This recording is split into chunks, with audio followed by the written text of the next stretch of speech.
Ah, Versailles, une ville connue pour sa beauté, son histoire et sa lumière. Un lieu qui attire des visiteurs du monde entier. Mais une ville, ce n'est pas seulement des pierres et des monuments, ce sont aussi des vies, des rencontres, des histoires qui s'y écrivent. Il y a quelques années, une autre lumière s'est installée à Versailles. Une lumière de Torah, de partage et de vie juive. Rav Ezer Cohen revenait d'Angleterre et avec un ami, on a été, sans nous vanter, les deux premiers à avoir parlé à Ezer Cohen quand il est rentré à la synagogue. Lorsque nous sommes arrivés avec mon épouse, Hanouka 5757, décembre 96, alors nous avons eu un accueil très chaleureux au sein de la synagogue de Versailles.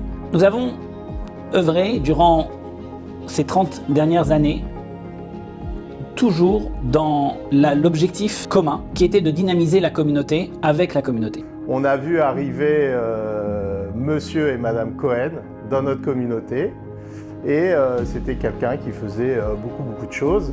À l'époque, il avait une barbe bien noire, beaucoup moins blanche qu'aujourd'hui. On était toute une génération de 35 ans et il a dit écoutez, voilà, le lundi soir, on va se réunir et on va étudier. Moi, je l'ai fait pendant 10 ans. Pendant 10 ans, c'était, je crois, les plus beaux souvenirs que j'ai eus avec Ezer, les plus grandes rigolades que j'ai eues avec mes copains du cours, et aussi les plus grandes notions de judaïsme que je n'ai jamais reçues. Tout le monde se retrouvait, tous les jeunes de la communauté, alors ils avaient 10 ans de plus que moi, mais c'était le moment exceptionnel. On était tous autour d'une table et on étudiait un mot sur la paracha. Donc Ezer nous faisait des cours, c'était lundi soir à l'époque, et c'était à la maison et il savait nous recevoir et c'était vraiment magnifique parce qu'on apprenait plein de choses sur toutes les parachas. Il savait vous inculquer le rire, la joie, la simra, l'étude, tout était lié.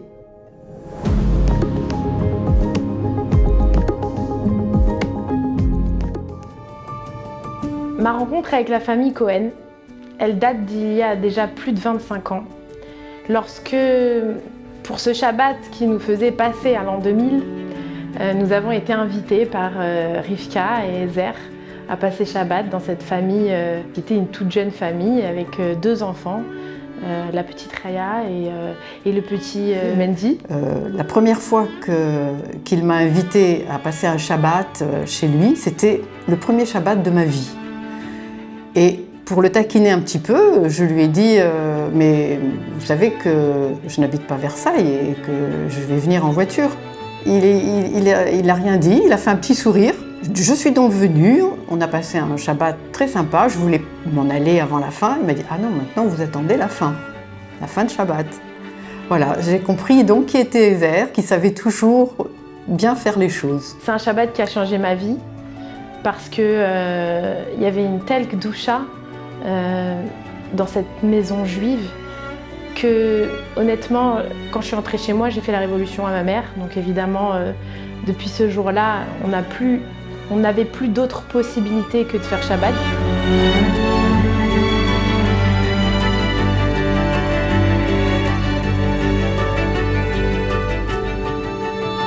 Au début, il a voulu monter un Gan Israël.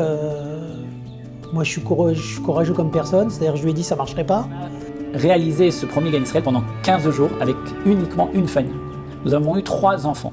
Et puis petit à petit, il y a eu 10, 20, 30, 40. Ça fait 30 ans que Gan Israël fonctionne. Moi, à l'époque, j'avais 17 ou 18 ans. Rivka m'avait fait venir chez elle pour faire quelques babysitting. Et puis, quand est arrivé le mois de juillet, ils m'ont proposé de faire Gan Israël. Donc, je savais pas, j'avais pas spécialement d'expérience dans l'animation.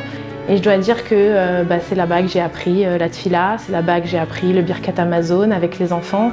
C'est un univers à part. C'est là que j'ai commencé à être liée de manière intrinsèque avec le rabbi à travers l'émissaire que je connaissais, donc avec Ezer et Rivka et leurs enfants, bien sûr.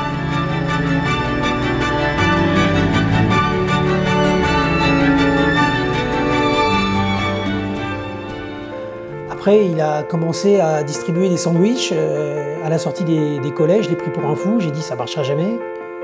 Ça l'a amené à créer presque un restaurant, et maintenant un restaurant pour tout le monde, pour les jeunes en particulier. Et je vais acheter, sans un rond d'ailleurs, mais ça c'est vraiment pas le problème d'Ezer, je vais acheter des murs pour pouvoir faire un mikvé et je vais prendre un spécialiste du mikvé que je vais faire venir de je ne sais où d'ailleurs, peut-être des États-Unis ou je ne sais pas. Je lui ai dit tu es fou. Et ben il était fou, il l'a fait.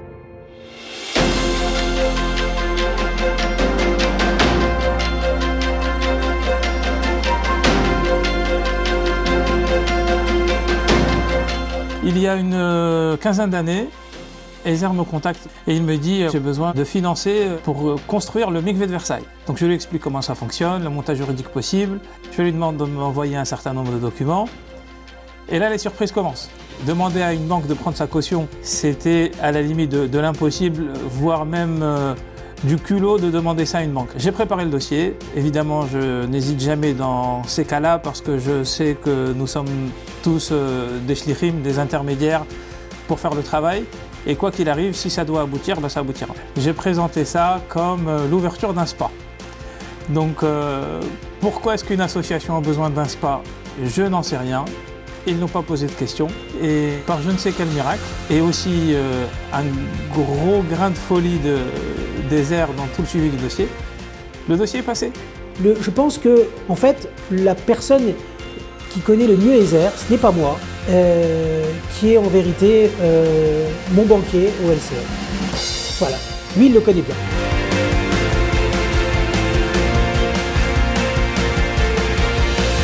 Quand il a lancé ce projet, je l'ai tout de suite soutenu et j'ai trouvé ça extraordinaire qu'il fasse pour notre communauté ce magnifique mikvé qui était, je le disais, un bain de reine, un bain de Cléopâtre, et qui est un moment pour chaque femme de pouvoir se retrouver, de se faire du bien, de se consacrer du temps.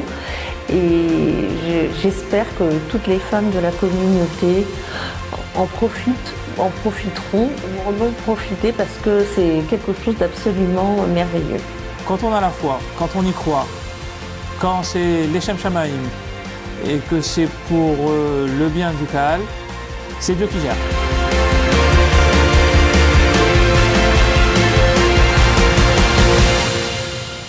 J'étais fidèle à tous les mercredis, à ses cours. J'ai découvert comme ça d'ailleurs le Tanya et le merveilleux pouvoir du Tanya sur l'âme, sur notre âme.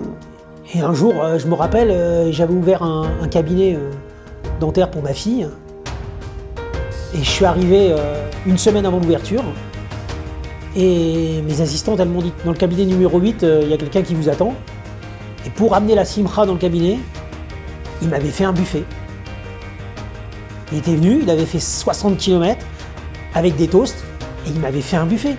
Donc Ezer m'envoyait un texto, parfois il était déjà rédigé, parfois il me donnait l'idée, et je devais un petit peu le mettre en forme, et je lui renvoyais le texto qui devait partir ensuite dans toutes les familles, pas seulement de Versailles d'ailleurs, un peu de la région, de toute la région. Les Hanoukia devant le château, les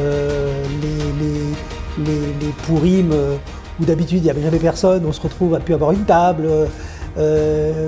Enfin voilà, c'est quelqu'un de surprenant. Donc si Ezer vous demande de participer à un nouveau projet, allez-y, parce que vous serez les shlichim du bon Shaliach et vous n'avez aucun doute à avoir sur le fait que votre argent ira à une bonne cause.